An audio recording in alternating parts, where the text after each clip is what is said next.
Hii ni kwa wale wanawake wote ambao huwa wanajihisi ni wajawazito, yaani unakuta maziwa yanajaa, kichefuchefu, kizunguzungu, lakini ukienda kupima sio mjamzito.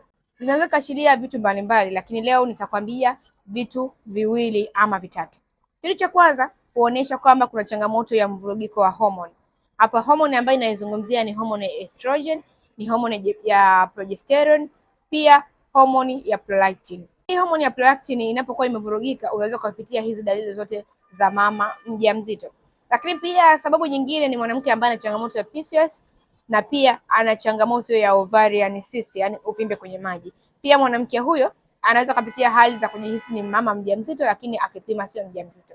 Yamkini hali hii imekutokea baada ya kutumia uzazi wa mpango, ama una mawazo sana maana umepitia hali hii. Unachotakiwa kukifanya ni kufika kituo cha afya, pima homoni zako zikoje, lakini pia kitu kingine, kapige ultrasound uangalie kwenye mayai yako kama kuna changamoto ya ovarian cyst. Hapo ndipo ambapo utajua changamoto ni ipi. Kwa mtu ambaye anahitaji kusafisha mfumo wake wa uzazi kwa njia ya asili, naweza kurudi kwenye asili yake, hakikisha unanipigia moja kwa moja ambapo utakuwa umeona video hii.